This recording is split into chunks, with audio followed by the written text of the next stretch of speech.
"Can I sit with you?" The widow's question to the blacksmith who'd been helping her all along. There was only one bowl of stew, and the blacksmith had to split it between himself and his 7-year-old boy.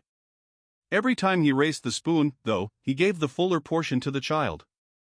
Grace Hardwick watched all this from the boardwalk of a dusty Kansas cattle town in the summer of 1874.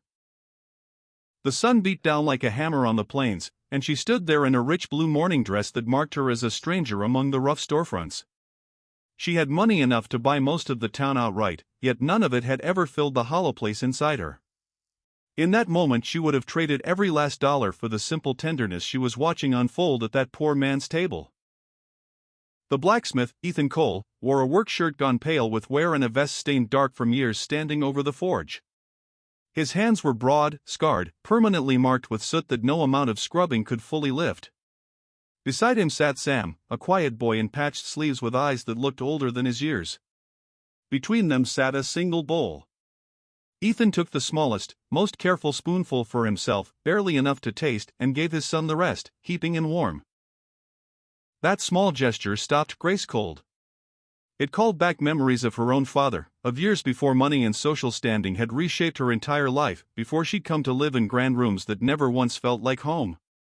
Around the pair, the town carried on, wagons clattering over the dry street, boards groaning in the wind, a distant train whistle cutting through the heat-shimmered rooftops, dust hanging thick in the summer air. Yet their little table seemed untouched by all of it.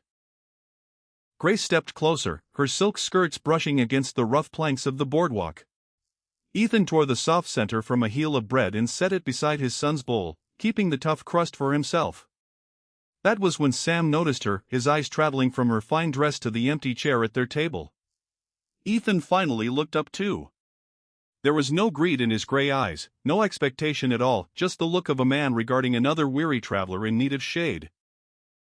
Grace rested a gloved hand on the back of the empty chair. "Can I sit with you?" she asked, her voice barely rising above the wind. Ethan studied her a moment, his gaze plain and unflinching, as though he could see straight past her expensive veil to the sadness underneath. "It's a public table, ma'am," he said. "You're welcome to the company." Sam leaned toward his father and whispered, loud enough for Grace to hear anyway, "Is she a princess?" For the first time in longer than she could remember, Grace felt herself smile without forcing it, some of the tightness in her chest finally easing. "No," she said gently. "I'm only a woman who'd rather not eat alone." Ethan had seen every kind of face pass through this town, desperate gamblers, worn-out settlers, hard-eyed lawmen, the hollow stares of the truly hungry. But the woman in front of him was something else entirely. A lady of high standing sitting down in a town short on spirit. He nudged the bowl a little toward the middle of the table. "We don't have much," he said, "but what we have, we share." Watching how carefully he measured each spoonful, Grace suspected this was likely their only meal of the day. The financial panic of 1873 had wiped out banks across the country, shuttered businesses, and left working families like theirs struggling all across Kansas. At this table, that hardship had a face. Heat rippled off the street, turning the distant cattle pens into a wavering mirage, the smell of dust and manure thick in the air. The silence that settled between them wasn't awkward, it felt more like a shared moment of rest. "I'm Ethan Cole," the man finally said. "And this is Sam." "I'm Grace," she answered, offering no surname. She didn't want the shadow of her late husband's shipping fortune falling across this humble table.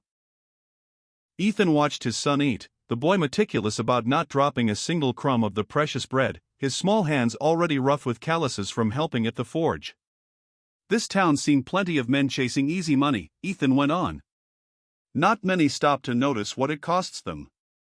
He looked at her directly, as if he could see clean through the layers of fine blue silk. "But you don't look like you came here chasing money. You look like you lost something money can't buy back." The truth of it stung behind Grace's eyes, cutting straight through her careful composure. She looked down at the scarred, knife-marked wood of the table, and it carried her back to the Illinois farm where she'd grown up, the smell of rain on dry soil, the sound of her father's laughter before the world grew complicated, before the city swallowed the quiet countryside, before the stress of money drained the color from her mother's face. She remembered a time when a single loaf of bread felt like a feast. After the Great Chicago Fire destroyed her father's warehouses, everything had changed. The fire tore through everything they owned in one terrifying night, nearly ruining the family business entirely. They'd been forced to sell their land. No ordinary buyer would touch it during the crisis, only speculators circling like vultures offering pennies on the dollar. The family had been mere days from losing everything, from the street itself, when an anonymous stranger paid double what the property was worth. That single act of generosity had kept her father from ruin and let him rebuild from the ashes. In ways Grace had never fully understood, that unknown buyer had made every chapter of her life afterward possible. Years later, once she'd married into wealth and moved into a 20-room house, comfort never managed to erase the memory of that stranger. She'd spent thousands of dollars and countless hours trying to track him down. She wanted to thank him, wanted to know why he'd been so kind to people he'd never met. "The past is a heavy pack to carry," Ethan said quietly, seeming to read her thoughts without effort. "Sometimes you've got to set it down just to keep walking."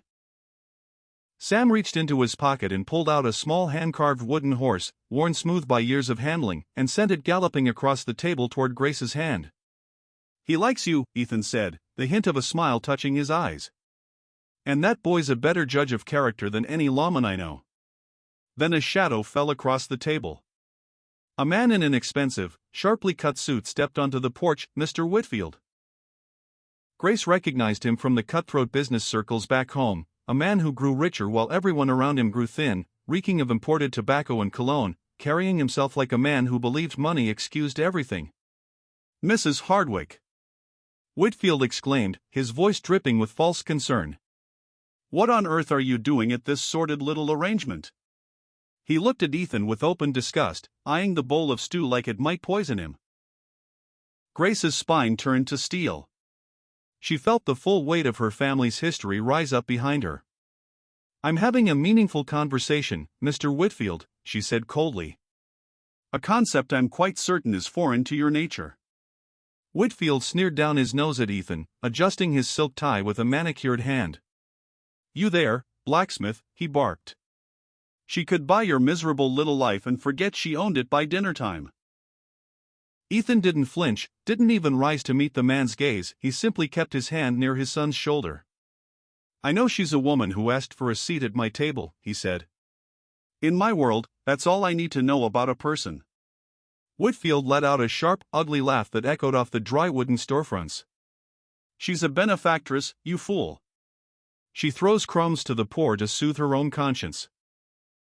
Sam pressed closer to his father, clearly unsettled by the man's harsh voice and looming presence. Ethan's jaw tightened, muscles coiling like springs from years of hammering iron, his hand moving protectively to his son's shoulder. "You have just insulted a good man in front of his child," Grace said, her voice low and dangerous, the voice of a woman who had survived fire and everything that came after. "Leave this porch, Mr. Whitfield. If you ever speak to them that way again, every investor in St. Louis will know exactly what kind of man you are.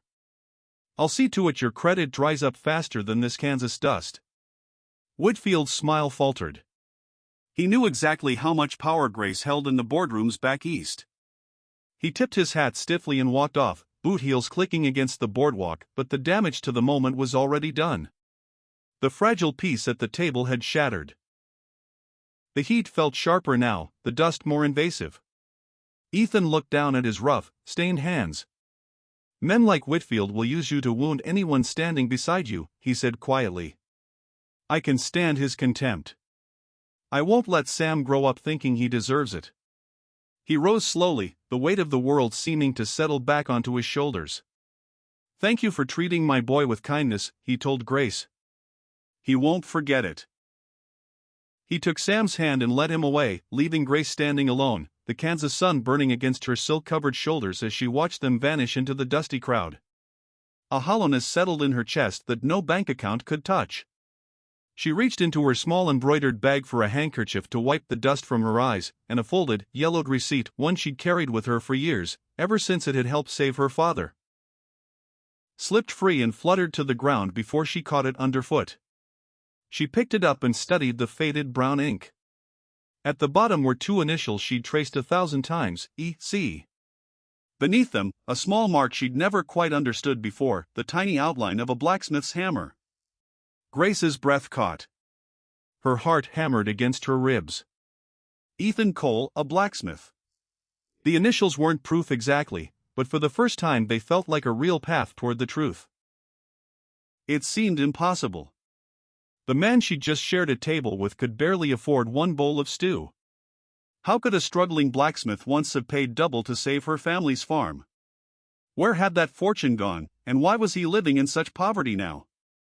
She needed more than initials, she needed the truth from him directly. She spent that night in Abilene's finest hotel, but the velvet curtains and soft bed felt like a prison. She could think of nothing but the man and the boy. For 3 days Grace searched the roads outside town. She hired a small carriage and drove through the heat, questioning stable hands and wagon drivers, visiting every blacksmith's shop within 10 miles, ignoring the dust ruining her expensive dresses and the whispers of townsfolk wondering why a wealthy widow was wandering the outskirts. At last a stable boy pointed her toward a small forge tucked behind a grove of cottonwoods beside the creek. Before she left town, the sheriff offered one quiet warning. Ethan didn't talk much about his past, he said, but when something in town broke, he was the man people trusted to fix it. He had a heart of gold and a life built of iron. She found the forge near the winding, nearly dry creek, the rhythmic clang of hammer on metal ringing out like the heartbeat of the frontier. She walked toward the orange glow spilling from the open doorway, the air inside thick with the smell of sulfur, coal, and hot metal. Ethan stood with his sleeves rolled past his elbows, his shirt clinging to his back with sweat, muscles working as he brought the hammer down with practiced precision, sending up showers of sparks. Nearby, Sam sat on a pile of fresh hay reading a tattered old book. The boy looked up and lit up at the sight of her. "Dad, the princess. She came back." Ethan stopped mid-swing, wiped his brow with a grimy rag, and turned. Surprise crossed his face, though his eyes stayed calm. Grace held out the old receipt with a trembling hand, unable to find words. Ethan glanced at the faded initials, and something in his expression shifted, the hardness of the blacksmith melting into a look of old, deep recognition. He met her eyes. "I was a very young man then," he said softly, the roar of the forge fading into the background. "I'd just come back from the silver mines in Nevada. I'd struck a little luck, money, but no family, and no idea what to do with either my grief or my fortune." Grace stepped closer, no longer caring about the soot staining her dress. "Why my family, Ethan?" she asked. "Why pay double for a failing farm? You didn't even know us."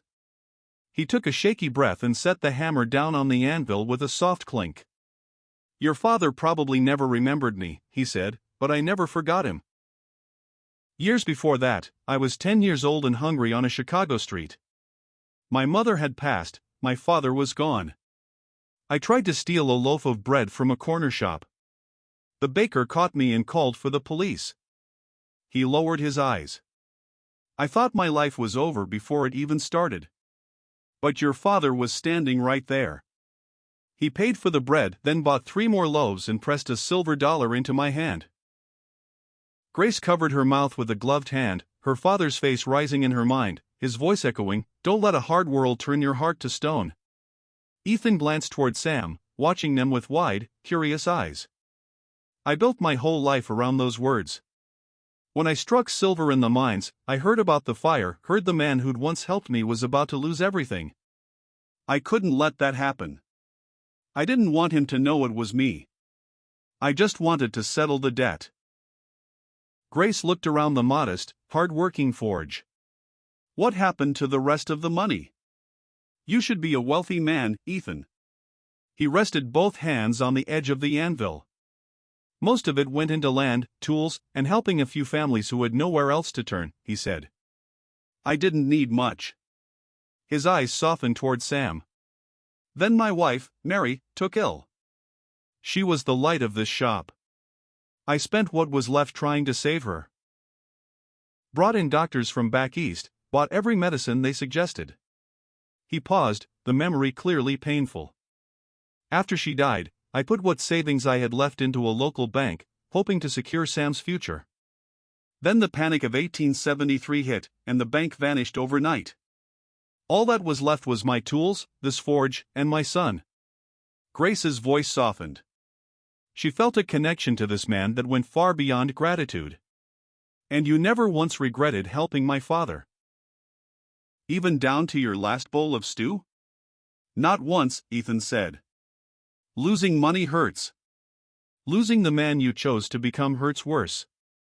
Money's just metal, Grace. Kindness is the only thing that doesn't rust. The tears finally spilled over. She had spent her whole life believing her father's rescue had been mere luck, a random turn of fate. Instead, her entire life had been built on one simple act of kindness. The circle had finally closed. I've spent so long being Grace Hardwick, the widow, she said. A name on a bank account. A guest at parties I hated. I think I forgot how to just be Grace. Ethan walked over and stopped just inches away, smelling of smoke and the forge. You haven't forgotten, he said. You just needed a quiet place to sit and remember who you were. You found it at a table with a bowl of thin stew. Over the following weeks, Grace returned to the forge again and again, spending less and less time at the hotel. At first the town called it curiosity, soon they called it scandal, the rich widow and the poor blacksmith. She paid the whispers no mind. Some mornings she arrived with breakfast, fresh eggs and thick bacon, staying just long enough to hear Sam read a page aloud from his book. Other days she simply sat and watched Ethan work, the rhythm of his hammer becoming the heartbeat of her days. She often brought fruit, bread, and meat from the market, making sure there was always enough for 2 full bowls. Their affection didn't arrive in one dramatic moment. It grew through shared meals and small kindnesses, through the quiet comfort of being understood without needing to explain. She told him about the riverboats of St. Louis, the whistles along the Mississippi, the crowded streets she found she didn't miss at all. One afternoon, a group of prominent ladies came calling at her hotel, led by a Mrs. Pemberton.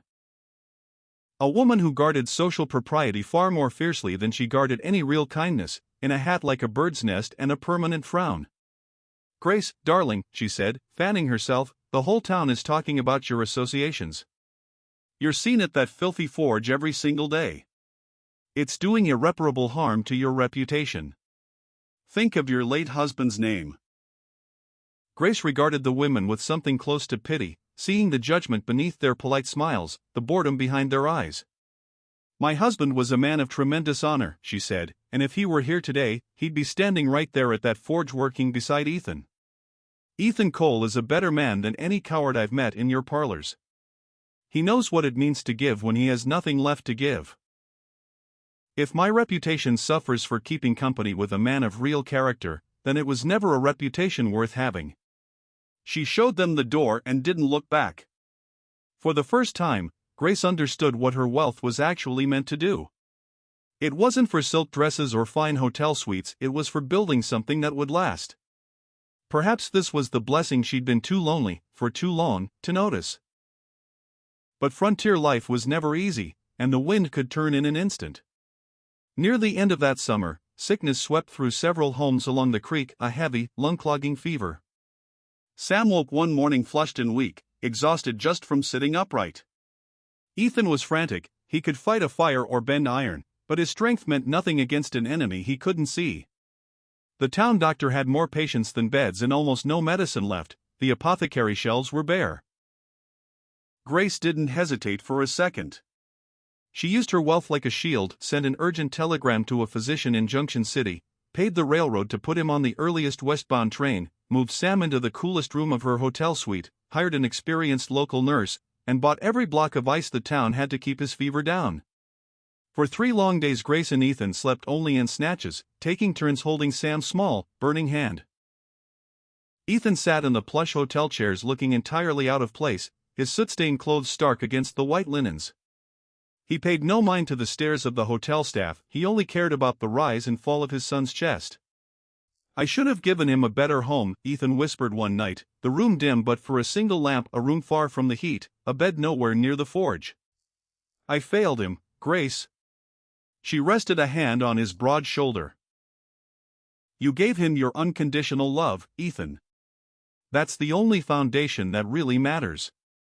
You gave him a father he can be proud of. Now let me help with the things that money actually can buy. At dawn on the 4th day, Sam's fever finally broke. The sweat on his brow turned cool. He opened his tired eyes, looked up at the fancy ceiling, then at his father, and whispered, "Do we have any bread?" Ethan bowed his head against the bed and wept, the sound of his relief filling the quiet room. Grace turned to the window, unable to hide her own tears, watching the sun rise on a new day for all of them. Once Sam was strong enough to walk again, Ethan found Grace on the hotel's high balcony, looking down at Abilene waking up beneath them, wagons rolling, the town coming back to life. "I can't stay in your world forever, Grace," he said softly. "I'm a man of the forge. I belong to the fire, to the earth and the hammer. I can't be the man who sits in parlors talking about interest rates." She looked at him and saw he meant every word, as solid as the iron he shaped. "Then I'll come to yours," she said. Ethan blinked, momentarily at a loss for words, glancing at her fine jewelry and soft hands. "You'd give all of this up? The silk, the servants, the comforts of the city?" Grace smiled, the most beautiful thing he'd ever seen, a smile of pure freedom. "I'll use part of it to help build a school for Sam and the other children here. I want to see books in every hand. And someday I want Abilene to have a proper clinic, so no father ever has to feel as helpless as you did. But I don't need the rest of it for myself. I just need my seat at your table, Ethan. Even if there's only one bowl." He reached for her slowly, giving her every chance to step back if she wanted to. She didn't. She stepped into his arms instead, and he smelled of charcoal and soap and open Kansas air, the first embrace in years that had felt like home. "It's a rough life," he warned her. "The winters are bitter. The dust never really goes away. But there'll always be enough for whoever knocks at our door," Grace said, "as long as we keep our hearts soft." They married a month later, as the summer heat gave way to crisp autumn air and gold-turning leaves. Not everyone approved. The society women back in St. Louis were scandalized. A pair of businessmen withdrew their offers to manage her investments. Several families stopped inviting her anywhere. They called her the blacksmith's bride with a sneer. Grace signed every letter of rejection without a trace of regret. She didn't need their approval. Ethan offered more than once to step aside so she wouldn't lose her social standing, and each time she gave him the same answer. "A life that requires me to be ashamed of you isn't a life I want." They married under the shade of a great oak by the creek, a simple wedding for a blacksmith and a widow. Mr. Whitfield didn't attend, and neither of them noticed his absence. Together they built a life that eventually became something of a legend across Kansas. They raised the Cole house, not a mansion, but a home with a wide porch, doors that were never locked, and a hearth fire that never went cold. Anyone who was hungry could find a bowl of hot stew there.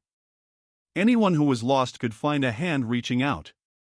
Grace traded her fine silk for sturdy cotton, learned to tend a garden and mix simple home remedies, and became the woman she'd always been meant to be, assisting the town doctor whenever families needed care, becoming a genuine source of hope for settlers around Abilene.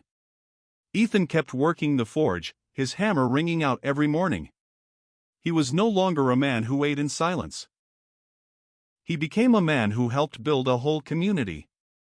Together, remembering the panic of 1873, they quietly helped many struggling families in the area keep their land. When a family stood on the edge of losing their farm, their debt would mysteriously vanish. Grace and Ethan became the anonymous hands reaching out of the dark, passing along the very kindness that had once saved her father. Passing it forward exactly as he had once taught Ethan, doing everything they could to keep other families from losing hope. Sam grew into a beloved schoolteacher, a man of books and quiet wisdom. He kept the small wooden horse on his desk as a reminder, the one he'd once pushed across a table toward a lonely woman in a blue dress. He taught his students that wealth could vanish overnight, that fire could take everything a person owned, but that character always remained. Years later, Ethan and Grace still spent summer evenings together on that wide porch, watching Kansas sunsets turn the sky purple and gold over simple shared meals. Sometimes Grace would glance at the empty chair beside them and remember the very first question she'd ever asked him, "Can I sit with you?" Ethan would reach for her hand, his grip still strong though his skin had gone thin as parchment. She had once believed she was only asking for a chair. In truth, she'd been asking for a home. And beside a blacksmith who had kept his heart soft, she had finally found one. As the sun dipped below the horizon and stars began to blink across the wide Kansas sky, Ethan squeezed her hand. Ready to go in? He asked. Yes, she whispered. I'm finally home.